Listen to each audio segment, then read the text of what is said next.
الشيطان الرجيم وصلى الله على سيدنا محمد وسلم سدد لساني نوير جناني صفي أماني وزد برائي. Viewers around the world, welcome to Echo from Touba. We're delighted to have a guest today, Mr. Mamadou Pouye, Capilar Pouye, visiting from America. We're going to come back to that, inshallah. But first, long life to our Khalif, Sheikh Muntaqa. May Allah help him finish all these work, his enterprise he's having right now, especially the university he's building in Touba, the Mosque of Dakar, which is about to open soon, and many other work he's having right now. Salam also to my Sheikh, Sheikh Murtada of Sheikh Abdul Ahad, but also Sayyid Mustafa of Sibi Khotan, of Sayyid Modou Fatih Khari, and Sayyid Habibu of Touba Chakanam, doing a great job with all these work he's having in the city, for the city of Touba. Again, Echo from Touba, courtesy Lampfal TV. Sëñ Mamadou, welcome to the program. Thank you. We're glad to have you, though, visiting Senegal from Santa Barbara or from Southern California. Santa Barbara, yes. I heard of about a earthquake over there. Yes. Is it okay? There's it's my family's fine. It's in the LA area, a little bit, not that strong. It's a 7.1 magnitude, but we didn't have any casualties or something like that. But I think it's okay. They're still waiting for the big one, I heard. They've been talking about the big one, right? But we pray to Allah that the big one never happens. Absolutely, inshallah. absolutely. You'll be safe, inshallah. But first, Mamadou, tell us about your education. Where you started it here in Senegal. Assalamu alaikum wa rahmatullahi wa barakatuh. First of all, I would like to send my greetings to the entire Muslim community, and particularly the Murid community here in Senegal. Long life to our Khalif, Sheikh Muntaqa, for the great job he's doing for the Muslim community. And also, I would like to send my greetings and thanks to Serigne Khadim Lo Gaydel, who is actually, I can say, my father-in-law, because he's the one who did my wedding last year. Right. And also to my spiritual guide, Serigne S.Fallou, who was Mbake, son of Sheikh Abdurrahman Mbake, Sheikh Abdurrahman Mbake being a son of Sheikh Ahmadu Ndumbe Mbake, and really known with his work with Sheikh Abdurrahman, and then working along together. I started a school in Babak. It's a small village, 8 kilometers or 10 kilometers from Thiès, in the rural community of Noto Jobas. My father sent me there so I can experience, village life and be able. It was a kind of a tarbiyah for me as a city boy, going there and working on the farm, taking care of the animals, and also going to school at the same time. And I spent 6 years there before coming to Thiès. For high school? For high school, I went to Saint Gabriel for 7 years, from CZM to Terminal. And after my baccalaureate, I went to Cheikh Anta Diop University, where I studied English as my major, and obtained what they call Diplôme d'études approfondies in 1993, and went to École Normale Supérieure for 2 years training. Anyway, apart from my what they call formal Western training, I would study the Quran on the weekends, and I even went to find my own teacher, who was Serigne Mamadou Fam, and also Serigne Senior Omar Sao, who were known in chess. As a young man, you know, yearning for Sheikh Ahmadu Bamba, I would take a big notebook so they could write the Quran or Qasida, and also they introduced me to the notion of Daihira and those kind of things. That's before you integrated the Hizb Tarhib. Yeah, yes, because there was nothing put in place, you know, in the system to help us learn our deen. Right. So either your father will send you to the dark way, you have to do things, you got to find ways in which to learn the Quran and learn the Hasidah and learn the teaching of Sheikh Ahmadu Bamba. And we did that, you know, by our own means because there was nothing put in place by the, you know, no structures until now. There's nothing put in place in the formal Western school, something that could help you learn your deen and also understand your deen and live it in the way in the way that the followers of Sheikh Ahmadu Bamba lived it, and you want to follow that the same way.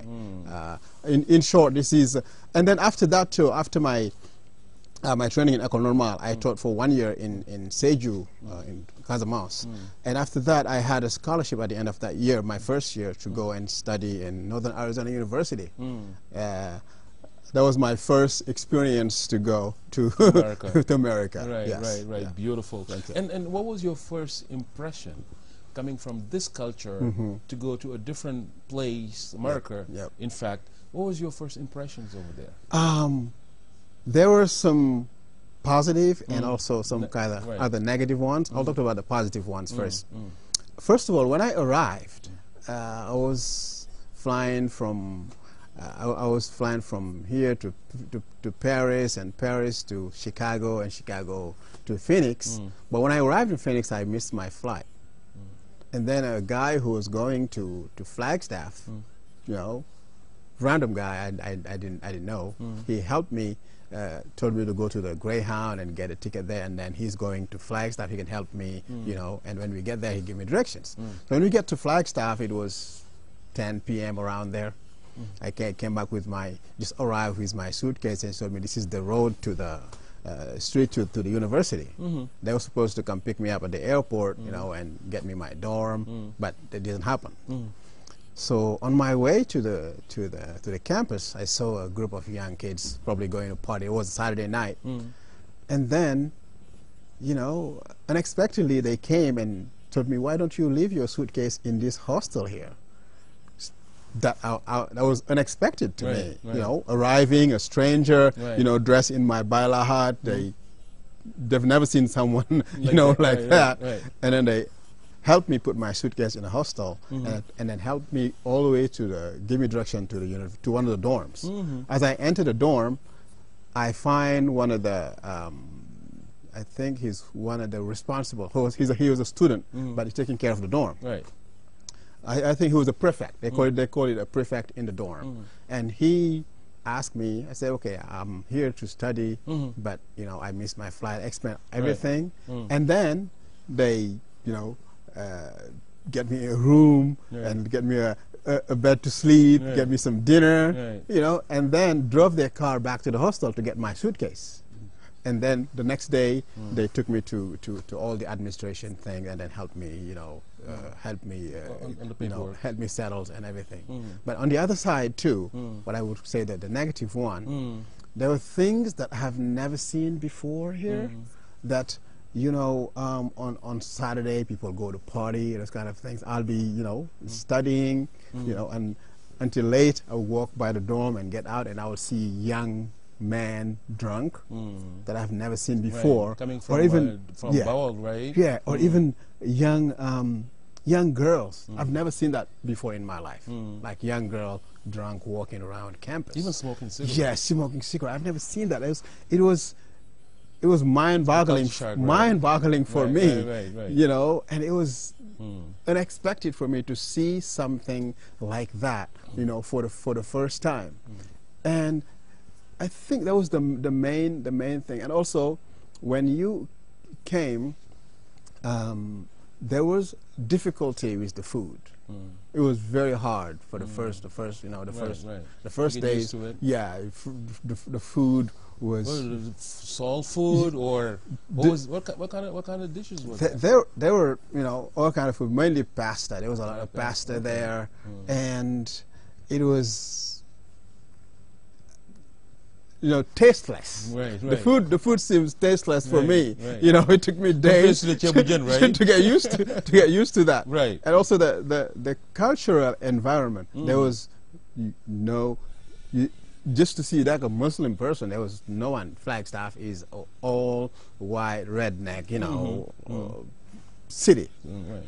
You can rarely see like a black person or even like a Muslim in that city. That was also a shock, because here you wake up, you hear the azan, and then all kind of things, people going to the mosque and doing zikr. This thing that you see every day was inexistent. Right. And even to see someone,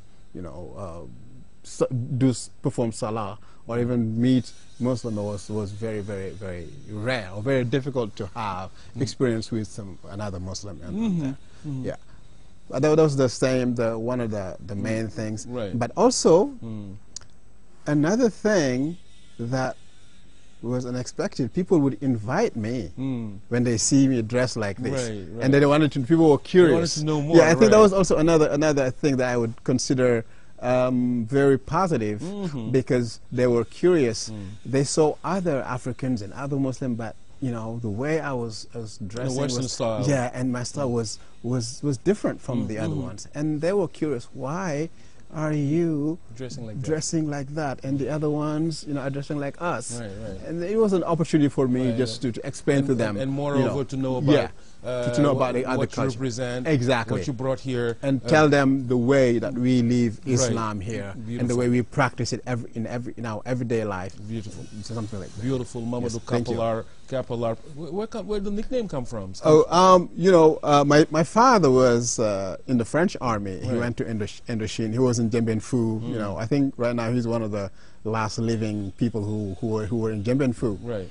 And when I was born, he just came back and said, "Oh, you had a son." He said, "Oh, caporal." Caporal meaning like a corporal in the army. Right. Because he wanted What's so his much. name again? Your father? His name is Yungar Puy. Yungar Puy. Yeah, I have a Syrian name. Mashallah. And from there, people would call me Caporal. A lot of people don't even know my real name. Right. And when I went to the village, my grand uncle could not pronounce the word caporal well, and also the old women up there, and then everybody would say capalar, and then it became, the name that everybody. Even when I went to the village recently, everybody say, "Oh, Kapolar is back. Kapolar is back." Beautiful. So, thank you. That's so salam where it to comes from. your father again, Yeah, Dien Phu veteran. Yeah. Inshallah, and all the family watching from that area. We're having again delighted to have the Professor Mamadou Kapolar Puy visiting from California. Inshallah, teaching at Kate School, a boarding school over there, teaching French. We're going to come back to that, inshallah. Our topic today, by the way, all these videos will be uploaded, inshallah, on YouTube. You can visit our page also, Echo from Touba page. There you can wade in, send us what you think about this program. If you're visiting the country also and want to know about this legacy, which is huge in terms of the writing, in terms of many levels, you can contact us on that particular page. Our topic today, again, preserving the legacy of Serigne Touba abroad, of course. And on that, we're going to ask you, what was the integration process? Yeah. How did you mingle in to that culture? As before going there, through my studies of literature and civilization, I studied a lot of the American culture and also a lot of from university. Yeah, from Okay. Job University. I did a specialization in American literature, a specialization in American civilization, and we also studied a lot about the struggle of African Americans,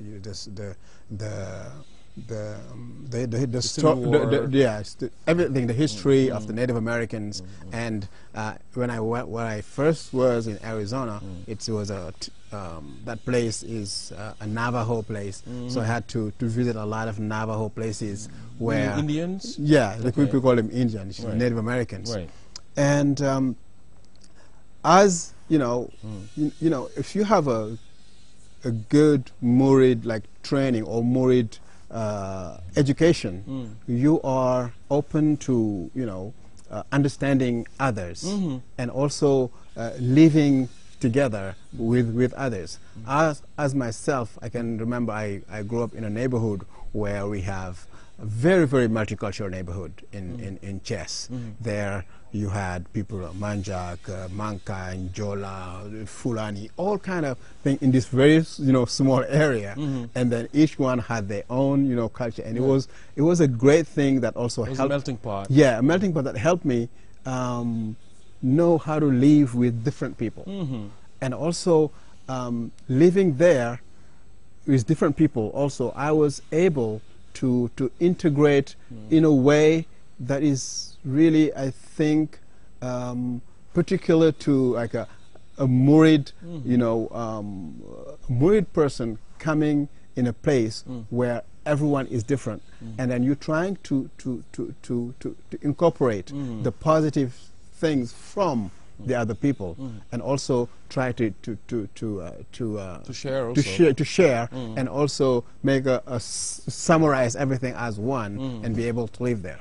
But also the integration was difficult when I moved to California. California is very, very, very liberal. Right. Everything you name it, all kind of things are allowed, and even California recently legalized cannabis, legalized some other things, a lot of things that are totally that goes against Islamic principles. Right. And then you living in that environment, and your family also living in that environment, thinking that as this is legal, this is good, this is normal. Even though it's legal, it doesn't mean that Islamically this is accepted. For example, if we talking about when they go to school,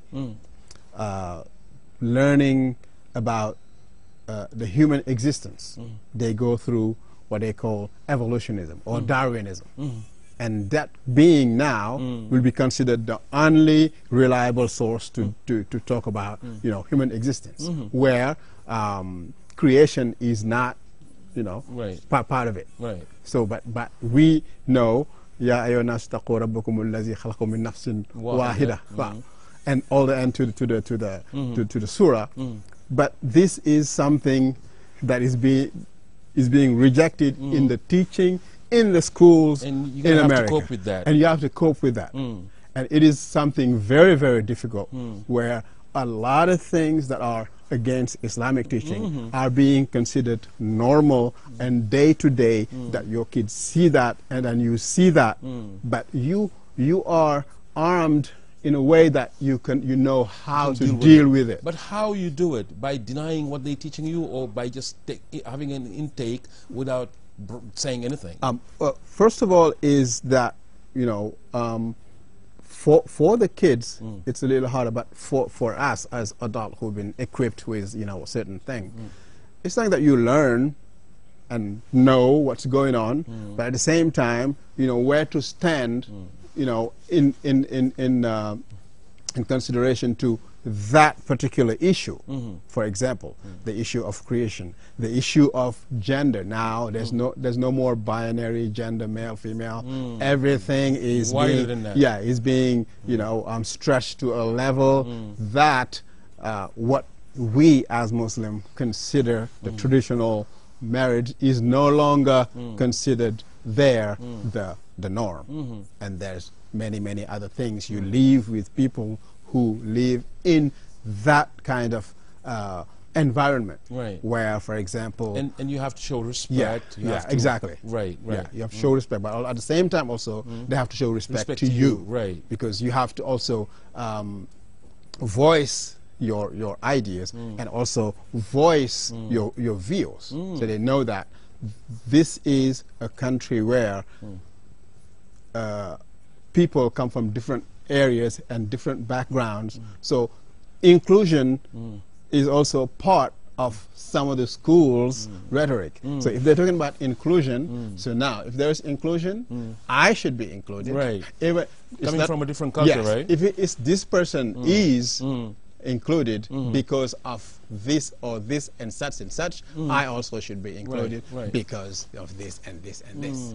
So it is where we are now. But for the kids, for me, for example, is to have conversation with the kid in a more very periodical, basis, and talk to them in a way that they would understand that this is what is the teaching of Islam tells us. Right. This is what you experience every day, and this is what we're here. The conversation should be continuous, because if you don't do that, what they learn, they think that this is normal. Right, it could be harmful. Yeah. And then, as you know, you and I, we have learned in philosophy class, in history class, a lot of things that are against Islamic teachings, but we did not per se embrace those ideas. We learned, we understood, and then for us, we make our own judgment according to our faith. Right. But I think the most challenging is to get kids equipped in a way they could understand that. Right. And this is very, very, this is a great challenge for every Muslim parent who's living in the U.S. or Europe. I'm going to step back on that to see how you guys managed to get through that. But first, tell us about you had a family or have a family over there. The process of raising a family, getting them, preserving your culture. Yes. How do you do it over there? Yeah. I do teach them as example, showing them and doing things together with them. For instance, when they were little, we would go. We live on a campus, in a boarding school, where we go to the cafeteria to have breakfast, lunch, and dinner. Right. So when we go there, we sit down. We don't speak. We eat in a way of our tradition. Right.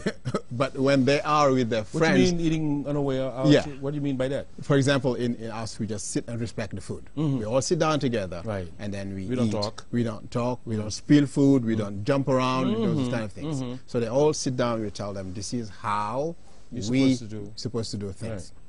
But when they are, for example, when they have what they call a formal dinner with the school, it's a different story. They are encouraged to speak. But when they are together when we are together, they understand the protocol of here and then the protocol of there, and then they can, mix it together. Right. And you can see that teaching them the values of our culture very important.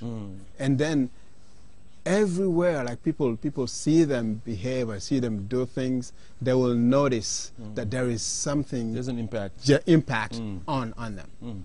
And I think the challenge for that is that many parents, they just work. They don't see their kids. When they come home, it's 9 or 10 p.m. They wake up early in the morning. They don't have a contact with the kids that much. And those kids, most of the time, don't have that impact. I'm blessed to live on where I work in the place where I live on campus, and I work there, and I can see my kids every day, and I can see them for a good stretch of time. Right. Sometimes they're even in my class. I had my oldest daughter was in my class. My second Hadim also was in my class. My third child also was in my class, and my other son is going to be in my class next school year, inshallah. Beautiful. So I can see them, and then when they go to school, the kind of behavior that I think is appropriate, I want them to have that same behavior. But it can be hard. But for me, as I can see them every day, early in the morning we wake up, we do salah. It doesn't matter how, because sometimes Fajr is 4:30 a.m. We wake up, we do our salah, and then together. Even sometime I would ask one of them, Hadim, for example, that you'll be leading, So he can recite, I can hear if he's saying the things correctly, if he's reciting the surah correctly. Beautiful. So I can know that they're doing the thing. You're showing them every day. But it's hard for parents who didn't have a good, you know, Islamic upbringing, to catch up with that. Just to catch up with that. Right. It does take a lot of courage to do that, and also getting all the culture you brought over there, especially the teaching of Sheikh Ahmad Bamba. What it takes to really, like what you just said, but like it needs a lot of courage. Yes. To promote it over there in a place where you know a lot of teaching, a lot of things are being taught. What it takes to do that as a murid in America? It takes a lot of courage and dedication. And a lot of sacrifice too, because for me, it is an opportunity to teach the community where I live the teaching of Sheikh Ahmad Bamba. Right. And there is an occasion for me to do that.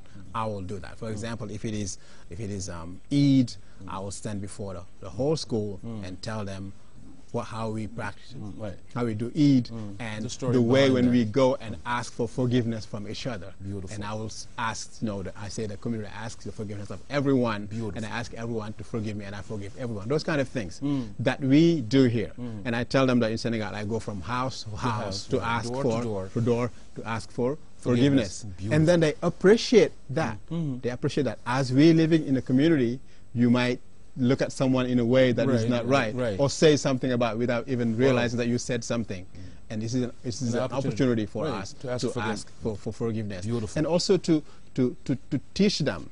Every time I do that, you know, I will have a colleague come and say, we really appreciate how you teach our community on your ways that have also a great positive impact on us, because this helps us understand better. You know, it helps us, you know, open our mind on even like understanding Islam. Now they said that they're having a better understanding of Islam than they had before. Right. Because every time if there is Magal, I will talk about Sheikh Ahmad Bamba.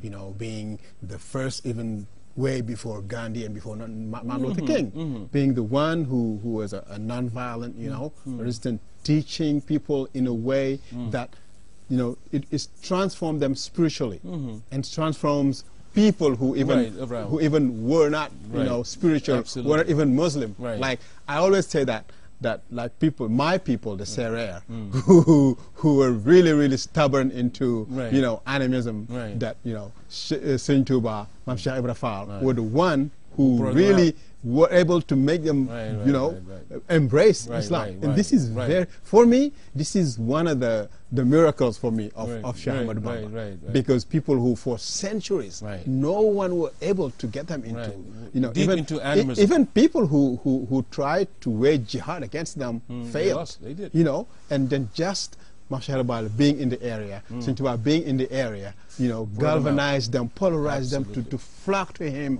and be his disciple. This is for me, this is really amazing. And I think this is the people very brave, very courageous. That's right. If they engage, they don't do the opposite. They just go and they do 100%. Right. Exactly. Beautiful. Again, Mr. Mamadou, Professor Mamadou Puri, Capilar, again visiting from Kate's boarding school. We're going to come back to that, inshallah, and he'll tell us what he's doing over there. We're talking about preserving the legacy of Sheikh Ahmad Bamba over there.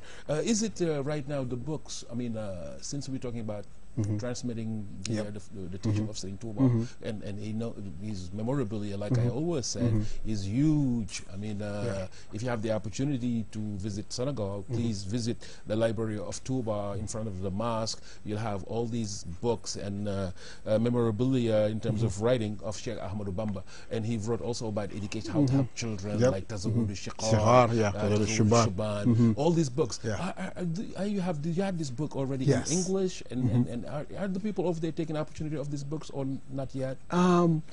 It has not been, you know, widespread, you know, to have all these books translated in English, but we have a few, you know, translation for some of the people who don't speak Wolof or who don't speak French. Okay, we're trying our best to get them to to understand better this teaching. But for most of the young Senegalese who live there, we try to teach them the Qasida from Kun Katiman to Tazar Sirar to Tazar Sibar. Yes, from the Daira or from the Kursarin Touba.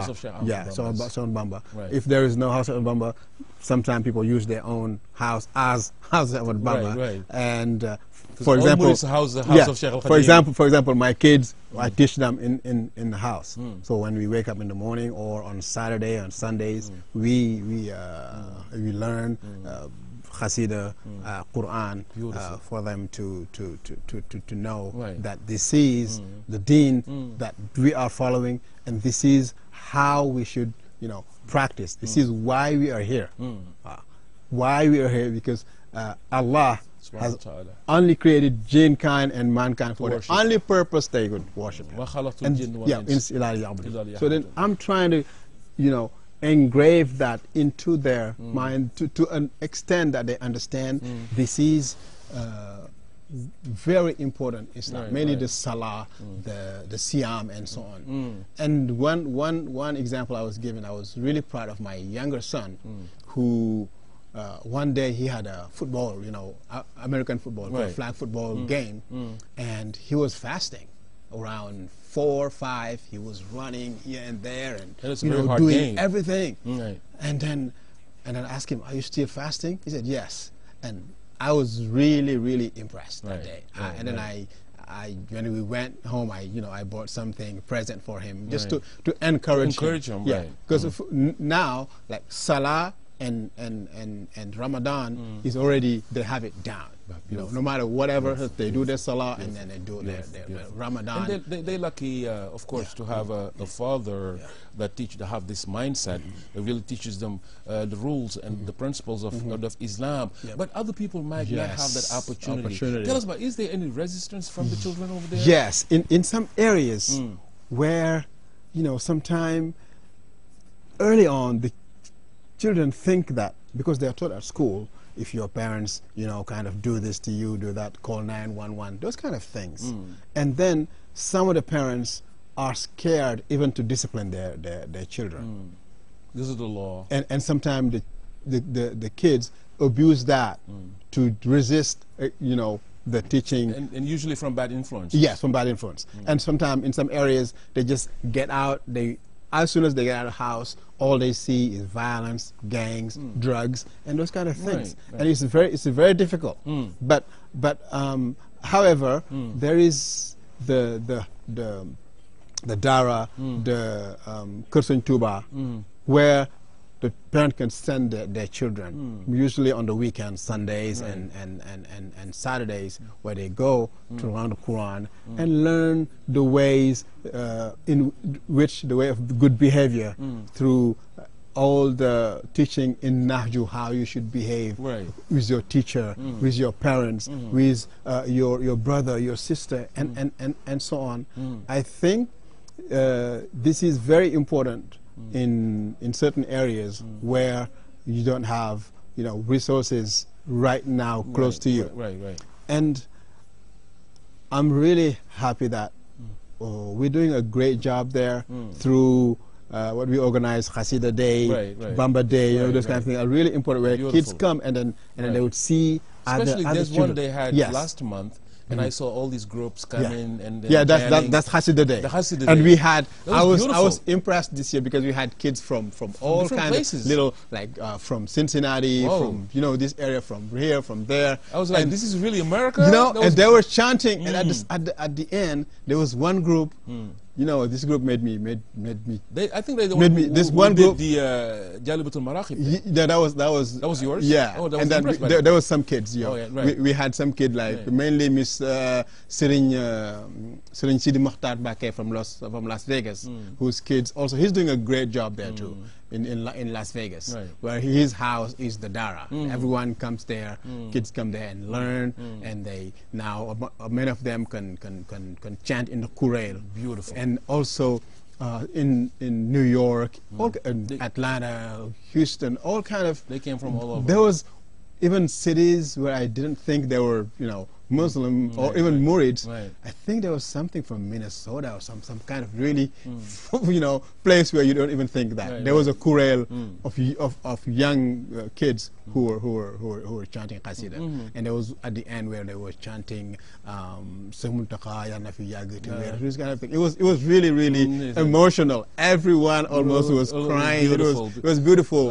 and I think this is really great beautiful. that we congratulations to our sons and daughters over there. Really. And also I want to also to mention one person who is, we call her Sohna Mariam Saliu.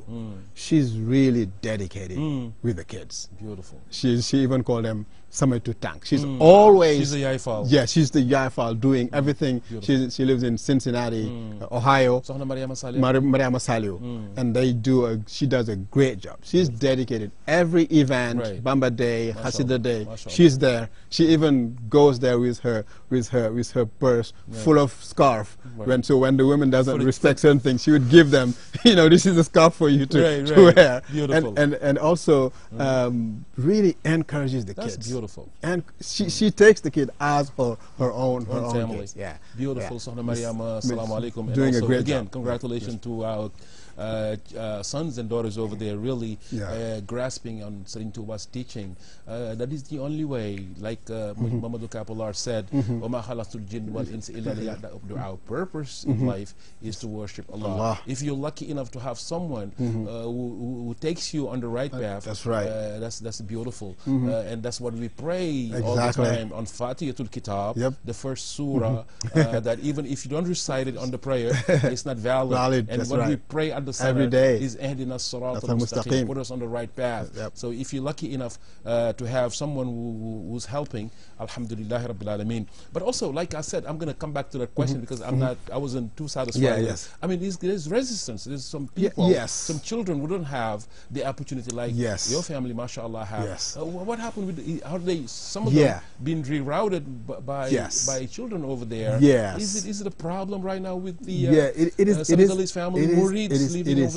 It is a big problem because they see things on a daily basis. Every day people do that to a certain extent that they think this is normal. Even if I do it, there's nothing wrong with doing this, those kind of things. And it's a great challenge. Some of the kids don't even want to go to the daira. And they want to go and why would I go there, right? Yeah, they want to go hang out with their friends and play video games and those kind of things. It's a challenge. Even for example, some of my kids, even though I'm being with them on a watch with them, sometimes they will spend more time than I would like to doing video games. I'll say you're spending too much time on video games while you could be doing your maths things or you're doing your language, those kind of things. And also some kids, in some areas, you still have some kids who at a certain age, 20, 22, being in jail from Senegalese families, like Murid, someone whose name is Hadim or Fallou. It's when I go to certain events, some parents would complain and say, okay, my son Hadim is doing this and doing that. He's skipping school. He's hanging out with some of the gang members in the neighborhood. And these are some of the main challenges. When you live in an area where there's a lot of violence and drug, it's very, very difficult. Someone like me, I think I will consider myself fortunate because I live in an area where it is, I can say relatively safe in a way. Like not like the hood. Yeah, Santa Barbara is really safe because it is, if you live in an area which there's more highly educated people highly educated people. A lot of white privilege, upper class. It's mostly upper class white privilege who live in Santa Barbara. And for example, my kids, all of their friends are from upper class, privilege, white kids who invite them. But they also, the parents see in them a kind of good behavior that they don't see in their kids, and they also kind of influence them too. And then I always, when I talk to them, I say, when you go to see your friends, these are the good behavior. For example, when you wake up, you come and say hi to me and say hi to your sisters. So when you go to your friend's house, also do the same.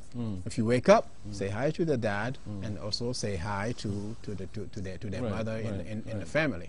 So I think there's a lot of negative, influence from the other culture, side, but also there is some good influences. Positive, right? Positive Something influence. we can learn from them as well. Positive influence that also our kids have on them too. That the other kids are learning from our kids, who go to the daira, who are well behaved, and then the parents want their kids to hang out with kids like that, so they could have a good, discipline and then the good behavior in the family. And that's beautiful. Congratulations once again. But and then you went to teach at GAYE school, though. Tell us about that process. What brought you at the school, and what are you doing over there? Yeah, so I was in when I finished my Fulbright program in '97. I came back here, so I was teaching English. I taught English in Seju and then at Lycée Blaise Diagne here. And in 2004, I went back for not for teaching English, but for teaching martial arts.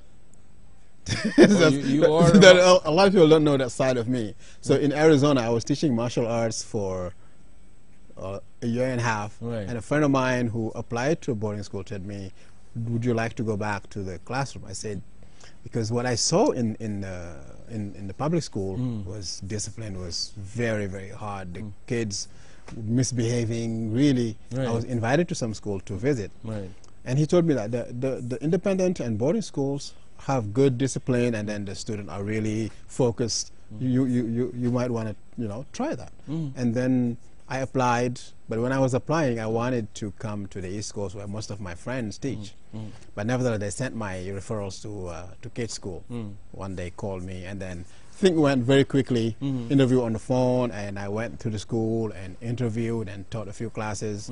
And after that, went back to Arizona, and then the next day they called me. Yeah, said, "Okay, we want to hire you." Beautiful. So and it went so quickly. And then since then, I was. How long you been there already? In GAYE school, 13 years. 13 years. Yeah. Wow, and then in my second year there, my family came over. So my family came over. So beautiful. How's the exchanges going in the school itself? First, from the other teachers over there, and second, from within your classes? Yes, within my class, because coming from different background, my pedagogy can be different. In a way that the approach. Yes, the approaching, because I think that creativity is one of the main things when you're teaching, because some teachers, when they get to a certain level, there's this routine, they teach the same thing, the same grammar and everything. But for me, it's always trying to find new ways to get the kids interested in what you are saying. And even because the world is moving, especially with technology. Yes, exactly. And then you have to be creative, though. In order to teach, and also I insist a lot about culture, because the more you understand about the culture, the more you can understand the people. Because most Americans, they are ignorant of what's going on around the world. So in my classes, I approach a lot of things about other cultures. For example, I've talked a lot about Senegal. Even in Senegal, different kinds of cultures in Senegal, other countries, Cameroon, Cote d'Ivoire, so they can have a good sense of what's happening around the world, to an extent that they, at the end of the year, they write some letters saying thank you for teaching us culture, because before I didn't know about this and this, but now I think I'm confident I know about this and this, and it makes me a better person. It makes me a global person. This kind of things. Beautiful. So as if you're coming from a background like this, and you went to the modern school, and then you had a little bit of kind of a small kind of tarbiyah, and you understand a lot of things around the world, it's a plus for you to be teaching in an American environment, mainly a privileged American environment, because most of the kids who come there come from privileged background. We have kids coming from Korea, China. We have kids from I think we have around 17 nationalities in that school. GAYE, right. Yeah, and this also makes it makes it easier for me, because I have people from everywhere, places, and then we can exchange a lot of things. Because moreover, they're more open-minded. Yes, exactly. Because they know the culture already.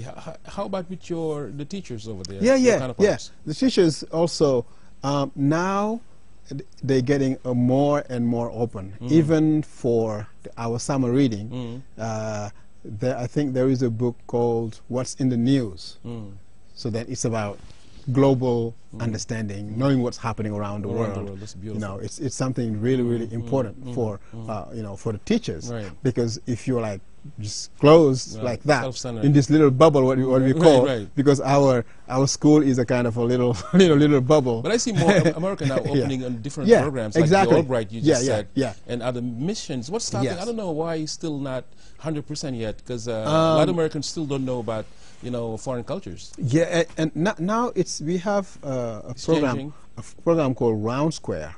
It's an organization of many schools around the world. We have kids right now. I think there is one of our students who is in India, another one who is, I think, in South Africa, another one is in Peru, something like that. And every year there's, through the year, there are exchanges. We also have kids coming from other countries and staying there for 5 weeks, 6 weeks, or even 2 months sometime.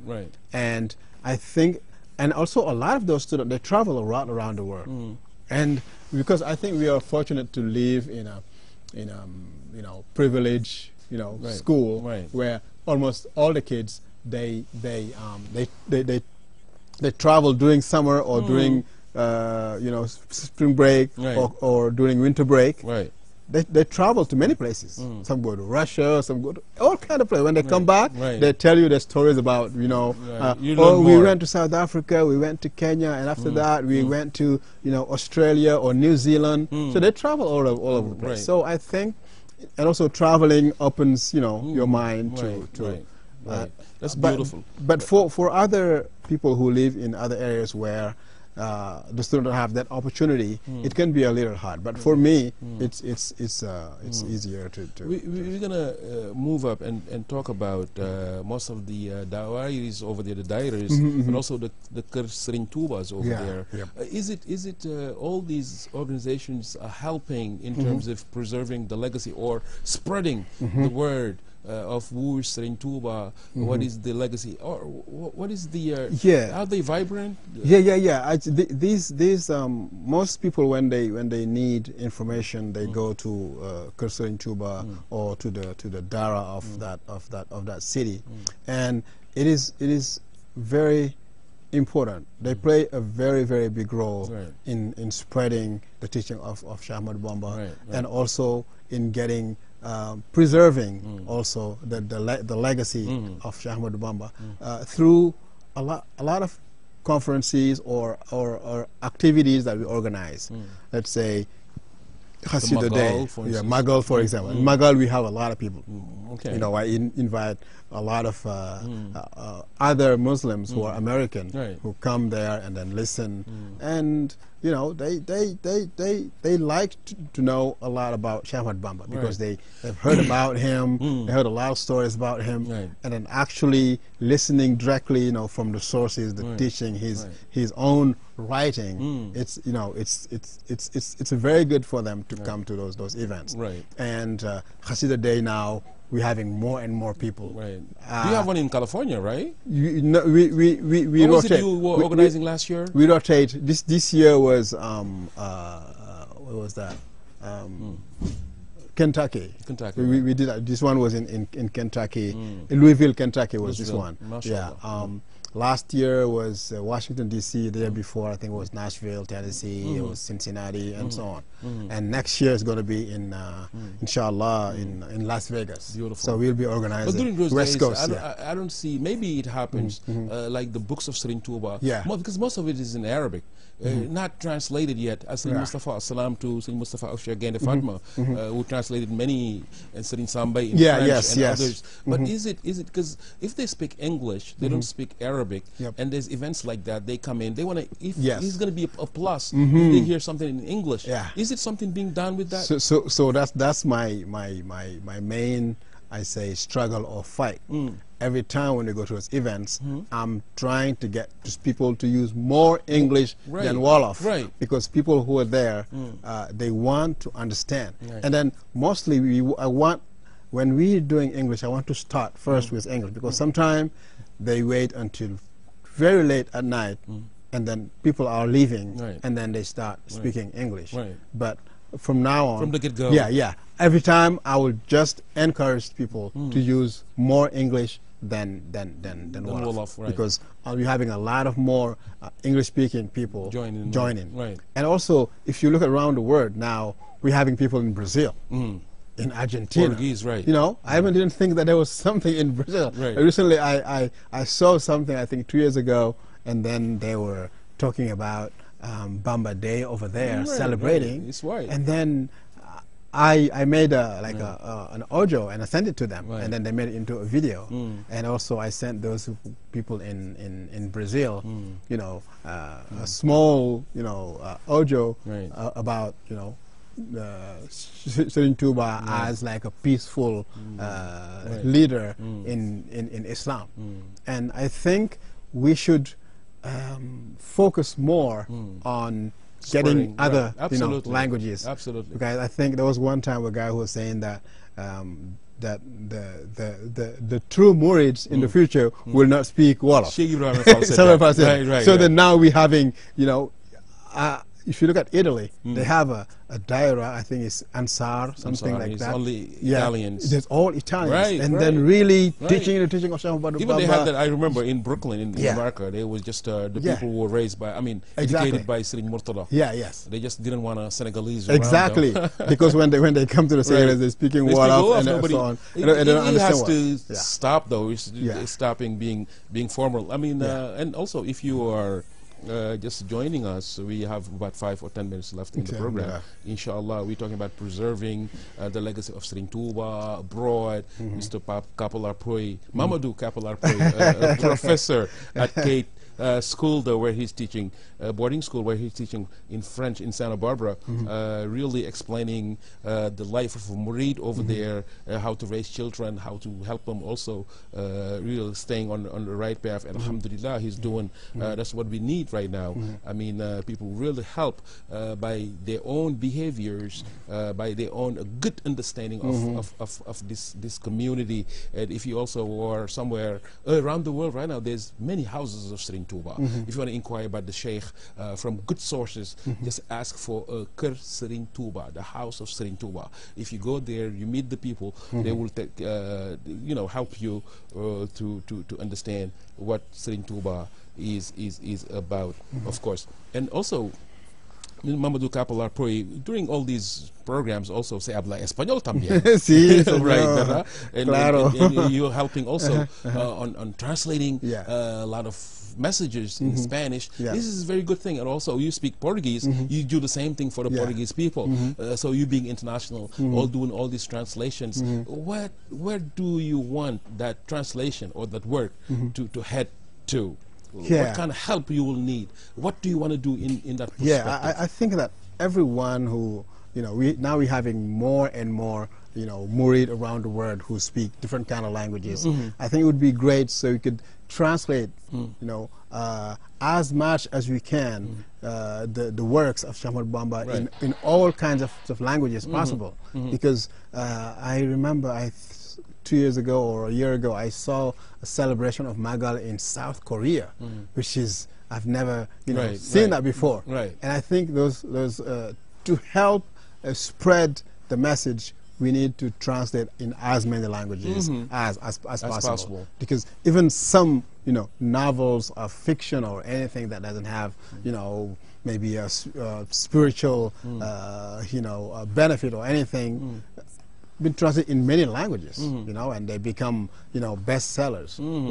Why can't we do that with the work of Shamad Bamba? Hopefully, Raoudou Rayahin is listening, and then they can use, especially during Magal. Yeah. They can promote, put some qasidas, translate them in different languages, and have the opportunity to give them out during process of Magal time. Hopefully, it's going to be done. It's over. It's been an hour already for the show. We're glad to have you. Mashallah. I hope you're going to be coming back next time. Inshallah. What's going to be your salam alaikum and your last word? Thank you, S.Fallou. Thank you. Because S.Fallou is very important, because if I'm Muslim today, I think it's because of S.Fallou. Mashallah. Because my father embraced Islam through Sëriñ Omar Mbake, who was a son of Fatija Mbake, but he was raised by Sëriñ Fallou. Oh boy. So then, you know, one day my father was just walking past, you know, because during his animist, you know, years, he hasn't embraced Islam yet. It was his Cheddar years.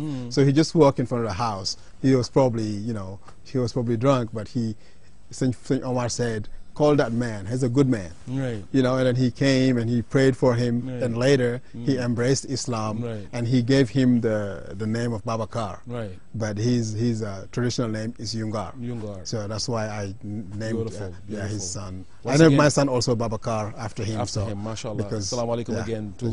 And the Sheikh, I mean, the Khalif is opening a university right now. It's going to be a big help for a joint venture with the other universities around the world to really spread. So really long life to Sheikh Muntaha. A word for the university? Yeah, I think this is an opportunity for, you know, all of us intellectuals around the world to come together and make it the best of, you know, we have ever seen in this country, or even in Africa. Alhamdulillah. We'll take that as the last word, though. Thank you very much. Hopefully, you're going to come back and we're going to have other shows together. Again, that was Echo from Touba. Thank you for following. Thank you. Jërëjëf Serigne Touba. Jërëjëf Serigne Touba. Lakk Maam Cheikh Ibrahima Fall.